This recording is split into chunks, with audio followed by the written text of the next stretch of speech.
여러분 반갑습니다. 원달 박사 바이코인 이야기 원파입니다.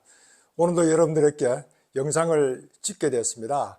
앞으로 영상을 어떻게 할 것인지에 대해서 상당히 오랫동안 고민을 하고 그동안 여러분들이 댓글을 통해서 지금까지 해오던 대로 자주는 아니더라도 1년에 한 번이라도 박사님이 필요할 때마다 한 번이라도 해달라는 여러분들의 댓글들도 있었고, 그나마 그동안에 저에게는 댓글 별로 안 달다가도 상당히 마지막으로 이제 제가 그만둔다는 거에 여러 가지 이제 걱정을 하면서 박사님의 영상을 보는 것이 상당히 희망적이었는데 왜 하지 않느냐, 박사님과 함께 파이코인과 관련되는 얘기를 하면서 신뢰를 해왔고 무한 신뢰를 하면서 박사님에게 지원을 해왔는데 갑자기 안 한다고 하니까 섭섭하다, 여러 가지 댓글들이 많았습니다. 그래서 저도 이제 참 걱정을 하고 있는데 어느 날 집사람이 이제 제 연구소 친구 부인하고 식사를 하면서 우리 남편이 그동안 파이 관련되는 영상을 찍는 것을 그만두었다고 하면서 상당히 그것 때문에 본인도 이제 여러 가지 걱정이 많았다고 하는데, 그분이 이제 정 박사님이 그런 서툰 그런 행동을 하시지 않을 뿐인데 무엇 때문에 그랬을까 하면서 이제 본인도 파이코인을 아는지 아니면 다른 코인을 아는지는 모르지만은 영상을 한번 들어가서 보니까 박사님 하시고 계시는 게 정말 대단한 일을 하고 계신데 하면서 우리 집사람에게 전화를 해서 왜 그걸 계속 할 수 있도록 해야지 그걸 못하게 했느냐고 하면서 계속 박사님에게 그런 기회를 줘서 할 수 있도록 하면은 대단한 일을 하시는 건데 너무 잘 하시는데 왜 그걸 못하게 하느냐. 제 집사람한테 이런 얘기를 해서 우리 집사람이 이제 그래도 우리 주변에는 아는 분들이 별로 없는데 그래도 그와 같은 얘기를 해주는 분이 옆에 있다는 걸 가지고 이게 우리 남편이 하는 일이 그렇게 남들에게 책망을 들을 만한 그런 일들은 아니었구나 하는 걸로 이제 우리 집사람은 생각하고, 파이코인과 관련해서 상당히 부정적으로 생각했기 때문에 거기 영상 만드는 것 자체도 이제 부정적으로 생각할 수밖에 없던 집사람이 이제는 긍정적으로 생각을 좀 바꾸고 있는 그런 과정에, 여보 당신 그 파이코인 관련해서 영상을 계속 할 수 있겠느냐, 여보 내가 양해만 당신 해준다면 난 계속 할 수 있겠다, 자주는 아니더라도 옛날처럼 그렇게 일주일에 한 편, 두 편은 아니더라도 할 수 있도록 노력해보마. 앞으로 여러분들하고 계속 옛날보다는 좀 더 빈도가 낮을지 몰라도 파이코인과 관련해서 영상을 만들어 가면서 여러분들하고 통화하고 대화하고 하는 이런 채널은 계속 유지하겠다, 이런 생각을 가지고 여러분들에게 이제 이 영상을 찍고 있습니다. 사실 그동안 집사람이 걱정하고 있는 것에도 불구하고 계속 해오다가 이제는 걱정보다는 협조할 수 있는 분위기가 됐으니까 저도 마음 편하게 이렇게 영상을 찍게 됐다는 걸 여러분들에게 말씀드리고, 그동안 제가 이제 공부를 해오면서 그래도 영상은 올리지 않으면서도 파이코인과 관련돼서 여러 가지 이제 변화를 봤는데, 최근에 제가 보니까 이제 파이네트워크의 그 소셜 체인이라는 회사가 파이네트워크의 자회사로 이제 되어 있고, 그 판 박사가 이제 회사의 대표로 되어 있는데, 이 그 소셜 체인에서 유럽 쪽에 GDPR General Data Protection Regulation에서 우리로 얘기하면은 그 개인정보보호법 같은 이런 것에 이제 가입을 해서 앞으로 이와 같은 그 활동을 하더라도 유럽과 영국에서 이제 활동을 하더라도 그와 같은 그 인정을 받아 놓는 이런 것들을 이제 GDPR의 어떤 서티피케이션을 받았더라고요. 이게 어떤 의미에서는 이제 앞으로 유럽 쪽에서 비즈니스 하는 분들에게는 상당히 도움이 될지도 몰라도 우리에게는 크게 와닿는 건 없더라도, 이게 유럽의 GDPR은 굉장히 그 개인정보를 보호하고 있기 때문에 거기에 위반하면은 벌금도 상당히 많아요. 2천만 불인가 만 유로인가 상당히 많고, 거기에 글로벌 비즈니스의 매출 4%를 벌금을 내야 된다고 하니까 엄청난 벌금을 내야 될 정도니까 이와 같은 남의 데이터를 함부로 취급은 하지 않을 정도는 되지 않느냐. 내가 KYC를 내더라도 이 KYC의 어떤 모든 정보가 이렇게 함부로 나가지 않도록은 되지 않을까 하는 이런 믿음을 줄 수 있는 데는 충분한 가치가 있다. 이렇게 이제 보고 있습니다.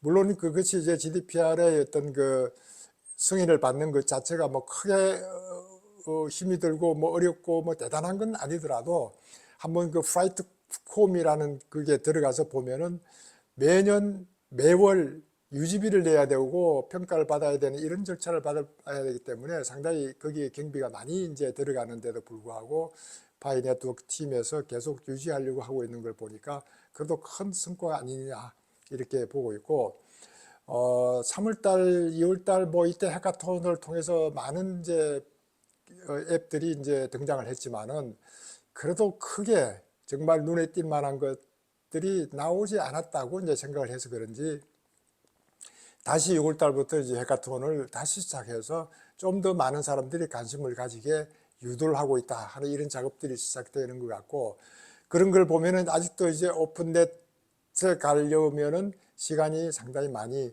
걸리지 않겠느냐. 그래서 뭐 6월 28일에 파이투데이에는 오픈넷 갈 것이다 하는 이런 가짜 뉴스 같은 이런 뉴스들을 계속 내보내고 있는 데가 많아서 최소한 우리는 그와 같은 뉴스를 내보는 데는 신뢰하지 않아야 되는데 여기 가끔 호카 뉴스에서 굉장히 좀 믿을 수 없는 신뢰할 수 없는 뉴스들 많이 만들어내고 있습니다. 얼마 전에 이제 나왔던 그 세계 경제 포럼에서 그 암호화폐 규제 백서를 발행했습니다. 암호화폐 규제 백서 발행한 그 내용 중에서 핵심은 암호화폐 규제 수립이 시급한 사안이다. 그런데도 불구하고 모호하고 일관성 없는 규제 시행과 규제 차익 발생을 막기 위해서는 암호화폐 규제에 대한 글로벌 협력이 필요하다. 뭐 이런 기준 활동을 기반한 중개기관 중심의 규제 접근 방식은 암호화폐 관련 생태계에 딱 맞아 떨어지지 않는다. 이게 결국은 이제 SC와 같은 이런 그런 것들을 이제 중심으로 규제를 하게 되면은 미국이 규제하고 있는 방법은 집행을 통한 규제는 규제해야 할 것과 해서는 안 되는 것에 대한 의미 있는 논의를 할 기회를 놓치기 때문에 집행에 의한 규제는 삼가하는 게 좋겠다. 이런 포인트를 써서 미국 규제 방식은 권장하지 않는다 하는 이런 노골적인 포인트를 썼습니다. 그 세계경제포럼도 암호화폐 백서를 발행하면서까지 암호화폐를 수용할 자세를 갖추고 있다 하는 이런 것들을 볼 수 있었습니다. 여기에 이제 애틀란타 연방준비은행 연은에서 SRP가 아주 효율적인 국제 결제 매개체다.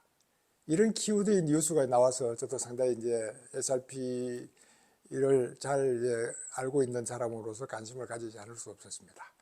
그래서 거기에 이제 나왔던 뉴스들 보면은 최근에 그 BIC 국제결제은행의 도매용 CBDC 프로젝트인 마리아나 프로젝트를 이제 언급을 하면서 거기에 그 리플과 스텔라의 블록체인을 언급하는 한편 블록체인의 기축통화 XRP가 국제결제에서 가진 이점을 이제 지적을 했다. 이런 뉴스들이 나와서 우리에게 상당히 이제 관심을 가지게 만드는데 리플과 스텔라의 블록체인은 가치 전달에 매우 저렴한 기술을 갖추고 있으며 리플 기축통화 SRP는 국제결제 매개체 또는 도매결제 처리용 코인으로 분류되어 큰 효과를 발휘할 수 있다.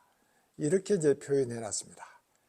이것이 이제 그 애틀란타 연은의 보고서에서 웹3 소개뿐만 아니고 디지털 자산 사용을 강조한 보고서로 대중의 눈길을 끌었으며 구체적으로 XRP를 언급하여 암호화폐 커뮤니티의 큰 화제를 만들고 있었다. 이렇게 연은에서 XRP를 언급한다는 것은 상당히 중요하기 때문에 XRP 커뮤니티에서도 상당히 관심을 가질 수밖에 없었고 여기에 이제 제가 관심을 가지는 것은 XRP와 스텔라를 언급을 해서 이것이 이제 국제결제에 굉장히 큰 효과가 있다는 것을 준비은행인 연은에서 이제 발표를 했다 하는 것을 보고 우리는 XRP와 스텔라와 파이코인은 같은 뿌리에서 시작됐기 때문에 전 형제 코인이라고 항상 얘기하는 것을 여러분도 아마 몇 분 들었을 건데, XRP와 스텔라가 어떤 역할을 하느냐 하는 걸 보면서 거기에 이 파이코인은 둘 다의 역할을 할 수 있다. XRP는 좀 더 도매용이라고 하면은 스텔라는 소매용으로 이제 나간다. 그러면 파이코인은 도매와 소매를 다 아울릴 수 있다 하는 것 때문에 이런 그 인프라가 어떻게 구축되는가를 보고 파이코인의 미래를 항상 예측할 수 있으니까 제가 XRP와 스텔라에 대해서 관심을 가지는 것 같고, 우리의 그 스마트 컨트랙트도 스텔라의 스마트 컨트랙트와 유사하게 나가려고 지금 준비하고 있는 거기 때문에 두 코인에 대해서 관심을 안 가질 수가 없다, 이런 말씀을 좀 드립니다. 최근에 이제 중국 베이징시에서 웹3 산업 발전과 혁신을 촉구한다 하는 백서를 발간했는데, 거기에 이제 백서가 웹3 기술이라면 뭐 제가 그동안 계속 얘기하던 것처럼 여기에 블록체인이라든가 인공지능이라든가 뭐 암호화폐라든가 NFT라든가 이와 같은 것들을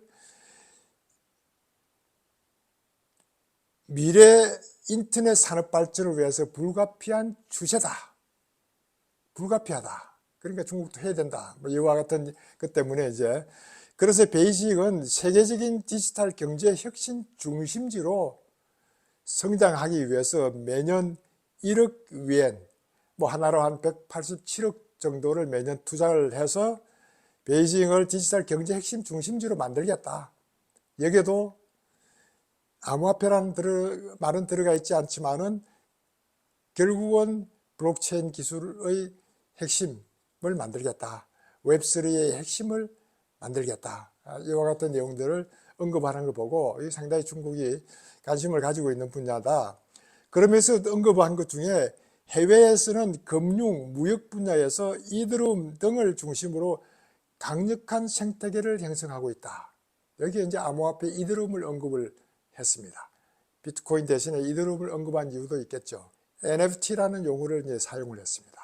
이와 같은 NFT 용어를 사용하는 걸 백서로 만들어냈다는 것도 중요하고, 그 시점이 상당히 이제 중요하다. 그렇게 해서 사람들이 이제 관심을 가지는 중에 홍콩 정권선물위원회에서 6월 1일부터는 이제 암호화폐 거래소 등록 신청을 이제 접수를 하게 되고 개인 투자자도 참여를 허용한다.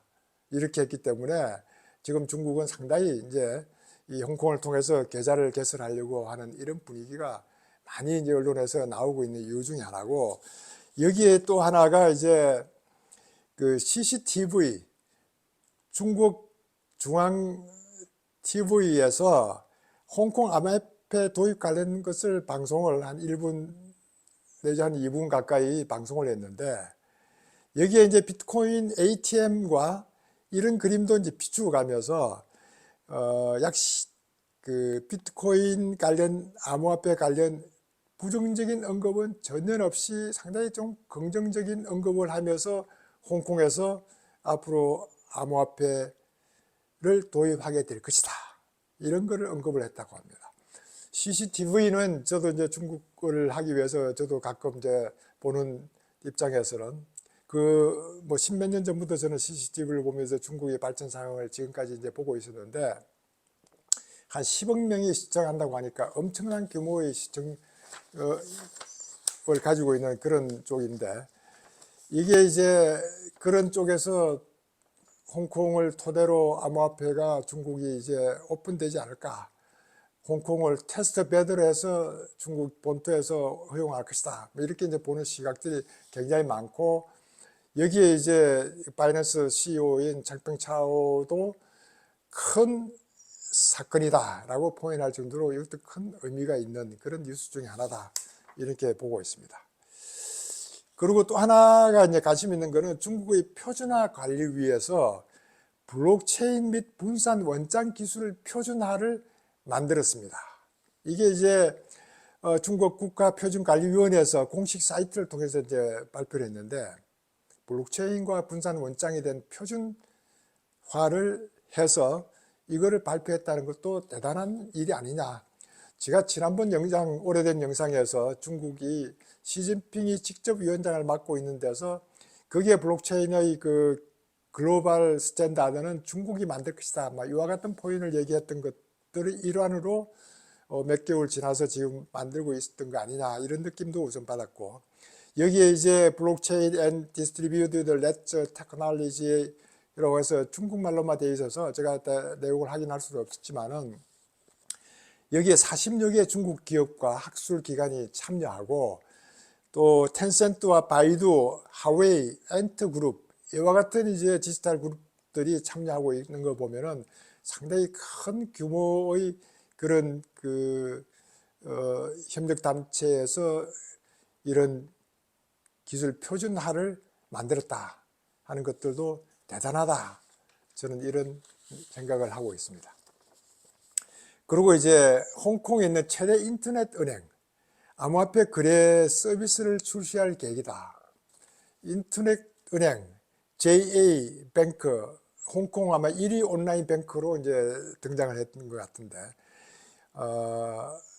2020년부터 서비스를 시작해서 2022년 4분기에 홍콩의 1위 온라인 뱅크가 됐습니다. 아마 카카오뱅크와 같은 그런 것들 아닐까 생각이 들어서, 이렇게 이제 홍콩에서 허가받은 거래소와 함께 그 ZA 뱅크 앱에서 법정 화폐로 가상자산을 거래할 수 있도록 규제 승인을 획득할 예정이다. 그래서 본토 중국인들도 홍콩 은행 계좌 개설에 지금 상당히 열중하고 있다 하는 이런 뉴스들이 많았고, 우리의 그 카카오 크립에서도 상당히 요즘 암호화폐에 관련된 뉴스에서부터 그 거래할 수 있는 이런 분위기를 만들어 가고 있는 걸 저도 이제 목격을 하면서 여러분들에게 한번 소개한 적도 있었는데, 카카오 크립을 통해서도 암호화폐 거래가 가능할 날도 언젠가 오지 않을까, 이런 생각을 하고 있습니다. 최근에 이제 김남국 의원의 그 코인 관련된 이슈가 아직도 여러 가지 이제 문제를 제기하고 있고, 요즘은 이제 그 P2E 관련해서 위메이드와 관련해서 이런 로비를 하지 않았을까 해서 국회에 완전히 출입하는 기자들을 기자 출입했던 명단을 조사하니까 김남국 의원은 있지 않고 어떤 다른 국회의원들만 잔뜩 있기도 하고, 위메이드에서는 이런 그 P2E가 국내에 법적으로 승인이 되지 않는 것을 승인을 받으려고 노력을 꽤 많이 했던 것 같더라고요. 아직 우리나라에서는 이제 P2E가 불법이지만은 이걸 합법화 시키려고 하는 그런 로비를 했다. 이게 뭐 좋은 의미든 나쁜 의미든 이슈가 되어서 앞으로 이제 합법화되면은 지금보다도 몇십 배의 규모의 이런 그 시장이 형성되고 있고, 우리나라가 여기에 상당히 앞서가고 있는데 뭔가 좋은 법안이 만들어지면 좋지 않겠느냐 하는 이런 생각도 우선 해보고, 김남국 코인과 관련되는 이슈가 지금은 상당히 부정적으로 나와 있지만은 언젠가 긍정적으로 좀 사람들에게 인식을 하게 되고 바뀌면 좋지 않겠느냐 하는 생각도 하는데, 제가 그 뉴스들 중에 이제 본 것들은 2016년도에 이드룸에 그 8천만 원을 투자를 했다. 2016년도에 8천만 원을 투자했다면 거기에 그 당시에 뭐 한 2월 달이면은 이드룸이 한 $2 정도 할 때고, 4월 달이면 한 7, 8달러 정도 되는 이와 같은 식으로 이제 가격 변동이 그렇게 많지 않을 때 8천만 원이면 상당히 큰 돈인데, 그 당시에 $2가 지금은 한 900배 가까이 올랐으니까 720억 원 가까이 되는데, 그것을 팔았는지 안 팔았는지 가지고 있는지 어떤 건 모르지만은, 잘 모르는 분들에게 이 김남국 의원이 그 당시에 돈으로 지금 가지고 있다면 720억 원이다. 지난번엔 60억 원에서 엄청나게 사람들에게 이미지를 주어서 뭐 국회의원 하는 친구가 오히려 투자하는 이런 하지 왜 국회의원 하느냐, 뭐 이런 굉장히 부정적인 뉴스가 나왔던 것도 그와 같은 것들인데, 저는 이제 그와 같은 것 중에 김남국 의원이 클립 지갑을 통해서 거래를 해왔던 것들이 여기에 이제 나와 있어서 상당히 앞서가고 있는 그 분이구나, 그렇게 해서 좀 더 검찰에서는 어떻게 하면 이제 먼지털이식 수사를 해서 밝혀내려고 노력하고 있지만은 이런 모든 과정이 정말 제대로 밝혀져서 어떤 긍정적인 면으로 바꾸는 그런 세대가 우리에게 오면 좋겠다 하는 그런 생각을 해봅니다. 최근에 제가 본 뉴스 중에 상당히 긍정적인 뉴스가 IMF에 관련되는 뉴스였습니다. IMF는 가상자산에 대해서는 상당히 회의적이었고, 옛날에 엘살바도르가 가상자산, 비트코인을 법정화폐로 한다고 했을 때 굉장히 부정적이었는데, 그나마 엘살바도르가 비트코인을 법정화폐로 해서 경제가 승인을 살아나고 했다는 것이 뉴스에 나왔고, 그와 같은 뉴스는 언론들은 취급도 하지 않았다는 것을 제가 이제 한번 영상에서 다룬 적이 있는데, 지금은 이제 중앙아프리카에서 이제 GDP 성장이 2.2%로 상당히 성장을 많이 시켰고, 이 선도적인 가상자산 수용률 때문에 이제 그렇게 됐다. 그렇게 해서 이제 상당히 낙관론적으로 이제 발표를 하고 있는 것이 IMF가 상당히 이례적이다. 이렇게 얘기를 할 수 있고, 그렇게 해서 이제 중앙아프리카가 엘살바도르에 이어 두 번째 비트코인을 법정화폐로 채택한 나라가 경제가 살아나고 있다. 이런 뉴스를 발표를 했습니다. 단지 이제 IMF는 올해도 경제를 낙관적으로 전망하지만은 유동성 위험은 아직도 남아있다. 이와 같은 걸 강조하는 건 그렇게 중요하지 않지만은 이와 같은 걸 강조하면서 이렇게 그 세계 경제 포럼이라든가 애틀란트의 연원이라든가 이런 그 IMF 이와 같은 데서도 앞으로 블록체인과 암호화폐와 이런 기술들은 계속 긍정적으로 받아줘야 될 필요가 있다 하는 이런 얘기를 하고 있는 걸 보고 상당히 저도 앞으로도 장기적으로 파이코인을 해나갈 필요가 있겠다 하는 걸 여러분들에게 이제 말씀을 좀 드려야 되겠다 싶어서 오늘 자료를 준비했습니다. 오늘 마지막으로 제가 여러분들에게 말씀드리고 싶은 것은 비트코인 교육이 세상을 바꾼다. 이 칼럼에서 이제 나왔던 얘기들 중에 그 My First Bitcoin이라는 이런 그 홈피에 들어가면은 비트코인에 관련돼서 교육 자료들이 무료로 다운받을 수 있습니다.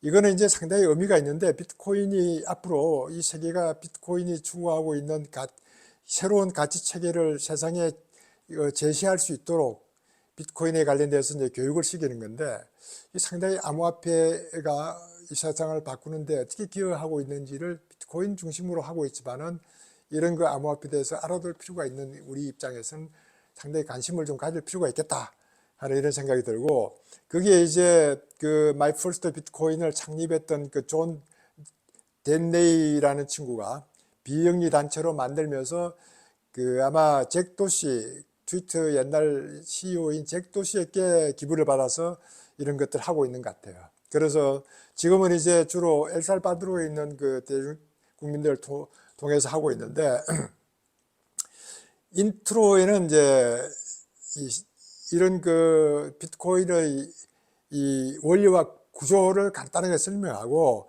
디플로마의 세션에서는 10번의 강의로 나누어져 있는데 비트코인과 재무 교육과 경제 원리 등 상당히 상세한 것들을 나누고 있어서 이것들을 한번 여러분들에게 myfirstbitcoin.io에 이렇게 한번 들어가면은 내용을 PDF 파일로 다운을 받을 수 있습니다. 저도 다운을 받아서 지금 좀 공부하고 있는데 시간이 여유가 있으면 이 자료도 한번 다운을 받아서 여러분들도 한번 보시면은 좋겠다 싶어서 이제 말씀을 좀 드려봅니다. 지금까지 여러분들에게 제가 파이코인과 관련되는 영상을 앞으로 계속 찍겠다라고 말씀을 드린 이후에 어떤 자료를 가지고 여러분들에게 말씀을 드릴까 하다가 일단은 두서없이 모은 자료로 말씀을 드렸습니다. 앞으로는 좀 더 여유 있게 체계적으로 여러분들에게 자료를 공유하면서 좀 더 나은 영상을 만들도록 노력하겠습니다. 오늘도 여러분들에게 도움이 됐다면 앞으로 좋아요, 구독 계속 부탁드립니다. 여러분들 감사합니다.